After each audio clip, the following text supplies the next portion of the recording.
11 ವರ್ಷಗಳಿಂದ ಸೇವೆ ಸಲ್ಲಿಸಿದ ಕಾರ್ಮಿಕರಿಗೆ ನ್ಯಾಯ ಎಲ್ಲಿದೆ? ಅಧಿಕಾರಿಗಳ ವಿರುದ್ಧ ತನಿಖೆಗೆ ಆಗ್ರಹ. ಹಿರೇಕೆರೂರು ಪಟ್ಟಣ ಪಂಚಾಯಿತಿಯಲ್ಲಿ ಹಲವು ವರ್ಷಗಳಿಂದ ಸೇವೆ ಸಲ್ಲಿಸಿರುವ ಪೌರ ಕಾರ್ಮಿಕರಿಗೆ ನ್ಯಾಯ ಸಿಗದೇ ಇರುವ ಕುರಿತು ಗಂಭೀರ ಆರೋಪಗಳು ಕೇಳಿಬಂದಿವೆ. ದಾಖಲೆಗಳ ಪ್ರಕಾರ ಸುಮಾರು 11 ವರ್ಷಗಳ ಕಾಲ ನಿರಂತರವಾಗಿ ಕೆಲಸ ನಿರ್ವಹಿಸಿದ ಕಾರ್ಮಿಕರಿಗೆ ಇಎಸ್ಐ, ಇಪಿಎಫ್ ಸೇರಿದಂತೆ ಕಾನೂನುಬದ್ಧ ಸೌಲಭ್ಯಗಳನ್ನು ಸಮರ್ಪಕವಾಗಿ ಒದಗಿಸಿಲ್ಲ ಎಂಬ ಆಕ್ಷೇಪ ವ್ಯಕ್ತವಾಗಿದೆ. ಇದರೊಂದಿಗೆ ಹಲವು ವರ್ಷಗಳ ಸೇವೆಯನ್ನ ಪರಿಗಣಿಸದೆ ಕಾರ್ಮಿಕರನ್ನ ಸಂಕಷ್ಟಕ್ಕೆ ತಳ್ಳಲಾಗಿದೆ ಎಂಬ ಆರೋಪವು ಕೇಳಿಬಂದಿದ್ದು, ಈ ಕುರಿತು ಸಂಬಂಧಪಟ್ಟ ಅಧಿಕಾರಿಗಳ ನಡೆ ಪ್ರಶ್ನೆಗೆ ಒಳಪಟ್ಟಿದೆ. ಕಾರ್ಮಿಕರ ಹಕ್ಕುಗಳನ್ನು ಕಾಪಾಡಬೇಕಾದ ಅಧಿಕಾರಿಗಳು ತಮ್ಮ ಕರ್ತವ್ಯವನ್ನು ಸಮರ್ಪಕವಾಗಿ ನಿರ್ವಹಿಸಿದ್ದಾರೆಯೇ ಎಂಬ ಪ್ರಶ್ನೆ ಸಾರ್ವಜನಿಕ ವಲಯದಲ್ಲಿ ಉದ್ಭವಿಸಿದೆ. ಈ ವಿಷಯವನ್ನು ಸರ್ಕಾರ ಹಾಗೂ ಸಂಬಂಧಪಟ್ಟ ಇಲಾಖೆಗಳು ಅತ್ಯಂತ ಗಂಭೀರವಾಗಿ ಪರಿಗಣಿಸಿ ದಾಖಲೆಗಳ ಸಮಗ್ರ ಪರಿಶೀಲನೆ ನಡೆಸಿ ಯಾವುದೇ ರೀತಿಯ ನಿರ್ಲಕ್ಷ್ಯ ಅಥವಾ ಅಕ್ರಮ ಕಂಡುಬಂದಲ್ಲಿ ಸಂಬಂಧಿಸಿದ ಅಧಿಕಾರಿಗಳ ವಿರುದ್ಧ ಕಾನೂನು ಕ್ರಮ ಕೈಗೊಳ್ಳಬೇಕೆಂದು ಸಾರ್ವಜನಿಕರು ಹಾಗೂ ಕಾರ್ಮಿಕರು ಒತ್ತಾಯಿಸಿದ್ದಾರೆ. ಕಾರ್ಮಿಕರಿಗೆ ನ್ಯಾಯ ಸಿಗಬೇಕು, ತಪ್ಪಿತಸ್ಥರು ಯಾರೇ ಆಗಿದ್ದರೂ ತನಿಖೆ ನಡೆಸಿ ಕಾನೂನು ಕ್ರಮ ಕೈಗೊಳ್ಳಬೇಕು ಎಂಬ ಆಗ್ರಹ ದಿನದಿಂದ ದಿನಕ್ಕೆ ಬಲವಾಗುತ್ತಿದೆ. Pavan Kumar, JK news Kannada, Haveri.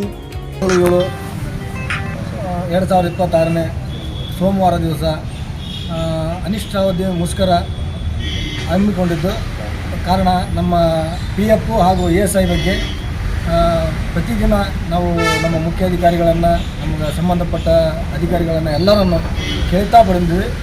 2015-16ರಿಂದನೂ ಕೂಡ ನಮಗೆ ESI ಕಾರ್ಡ್ ನೀಡಿಲ್ಲ. ಆದ ಕಾರಣ ಅದಕ್ಕಾಗಿ ನಾವು ಜಿಲ್ಲಾ ಇದಕ್ಕೆ ಲೆಟರ್ ಕೊಟ್ವಿ, PD ಅವ್ರಿಗೆ ಕೊಟ್ವಿ, DC ಅವ್ರಿಗೆ ಕೊಟ್ವಿ ಹಾಗೂ ಮುಖ್ಯಾಧಿಕಾರಿಗಳು ಕೊಟ್ವಿ. ಯಾವುದೇ ಕ್ರಮ ಕೈಗೊಳ್ಳಲಿಲ್ಲ. ಆದ ಕಾರಣ ನಾವು ಅನಿಷ್ಟಾವಧಿ ಮುಷ್ಕರವನ್ನು ಹಮ್ಮಿಕೊಂಡಿದ್ದೇವೆ. ಅಧಿಕಾರಿಗಳು ಹಾಗೂ ಅಕೌಂಟೆಂಟು ಮತ್ತು ಗುತ್ತಿಗೆದಾರರು ಇವರು ನಮ್ಮ PFನ್ನು, ESIಯನ್ನು ಮತ್ತು ESI ಕಾರ್ಡ್ಗಳನ್ನು ನೀಡಿರುವುದಿಲ್ಲ. 11 ವರ್ಷವಾದ್ದರಿಂದ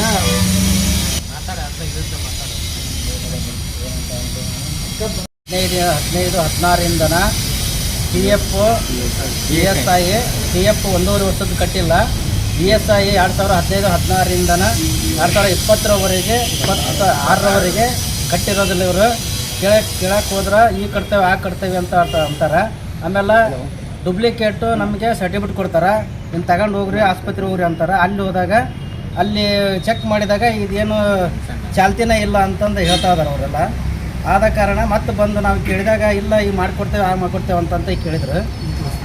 ಈಗ ಹೊಸದಾಗ ಇವತ್ತು ನಾವು ಸ್ಟ್ರೈಕ್ಗೆ ಕುಂದ್ರತೀವಿ. ನಿನ್ನೆ ಸೋಮವಾರ ಇವತ್ತಿಂದ ಮಾಡಿಕೊಟ್ಟಾರ. ಇವತ್ತಿಂದ ನಮಗೆ ಅವಶ್ಯಕತೆ ಇಲ್ಲ, ನಮಗೆ ಹಿಂದಿನ ಮಾಡಿಕೊಡ್ತೇವಂತ ಹೇಳಿದಾರೆ. ಆಲ್ರೆಡಿ ಮಾಡೇವಿ ಅಂತ ಹೇಳ್ತಿದಾರೆ, ಈಗ ಮಾಡ್ಕೊಂಡವಂತ ಹೇಳಿದಾರೆ. ಆದರೂ ನಮಗೆ ಅವಶ್ಯಕತೆ ಇಲ್ಲ. ಅದು ಹಿಂದಿಂದ ನಾವೇನು ಹಾಸ್ಪಿಟ್ಲಿಗೆ ತೋರಿಸ್ಕೊಂಬಂದೇವೆ, 5 ಲಕ್ಷ 10 ಲಕ್ಷ 3 ಲಕ್ಷ ಹಿಂಗೆಲ್ಲ ಖರ್ಚು ಮಾಡ್ಕೊಂಬಂಡೇವೆ. ಆ ಪೇಮೆಂಟ್ ನಮಗೆ ಮುಟ್ಟಬೇಕಂತಂದು ಹೇಳ್ತಾ ಇದ್ದಾನೆ. ನನ್ನ ಹೆಸರು ನಾಗರಾಜ್ ಮೇದೂರು. ಖರೀದಿಸುವ ಪ್ಲಾನ್ ಇದ್ದೀರಾ? ಹಾಗಾದ್ರೆ ಕೇತಕಿ ಡೆವಲಪರ್ಸ್ ನಲ್ಲಿ ಮೂಲಭೂತ ಸೌಕರ್ಯಗಳುಳ್ಳ CC road, footpath, garden, under drainage, water supply, ಉತ್ತಮ ಪರಿಸರವುಳ್ಳ ಫ್ಲಾಟ್ಸ್ ಲೇಔಟ್ ಲಭ್ಯ. ಬೀದರ್, ಹುಮ್ನಾಬಾದ್ ಸೇರಿದಂತೆ ಹಲವು ಭಾಗಗಳಲ್ಲಿ ಸುಂದರ ಲೇಔಟ್ಗಳಿದ್ದು ಅತ್ಯುತ್ತಮ ಬೆಲೆ, EMI ಸ್ಕೀಮ್ಸ್ ಅನ್ನು ಲಭ್ಯ. ಹಾಗಿದ್ರೆ ತಡೆಯಾಕೆ? ಹಿಂದೆ ಸಂಪರ್ಕಿಸಿ 7676474747 MD ಸಂಗಮೇಶ್ ಚಿದ್ರಿ, ಹುಮ್ನಾಬಾದ್. ಗ್ರಾಹಕರ ಸ್ಯಾಟಿಸ್ಫ್ಯಾಕ್ಷನ್ ನಲ್ಲಿ ನಂಬರ್ 1 ತೃಪ್ತಿಕರ ದೈಹಿಕವಾದ ಹುಮ್ನಾಬಾದ್ನ SV TVS ಶೋರೂಮ್ ನಿಮಗಾಗಿ ತರುತ್ತಿದೆ ಹೊಸ ಮಾಡೆಲ್ಗಳ ಹೊಸ ಬೈಕ್ಗಳು. ಇಲ್ಲಿ TVS ನ ಸ್ಪೇರ್ ಪಾರ್ಟ್ಸ್ ಹಾಗೂ ಸರ್ವಿಸ್ ಕೂಡ ಲಭ್ಯ. ಹಾಗಿದ್ರೆ ತಡೆಯಾಕೆ? ಹಿಂದೆ ಭೇಟಿ ನೀಡಿ, ನಾಗಲಕ್ಷ್ಮಿ ಧಾಬಾ ಹತ್ತಿರ, ಗುಲ್ಬರ್ಗಾ ರೋಡ್, ಹುಮ್ನಾಬಾದ್. ಹೆಚ್ಚಿನ ಮಾಹಿತಿಗಾಗಿ ಸಂಪರ್ಕಿಸಿ 8494951009.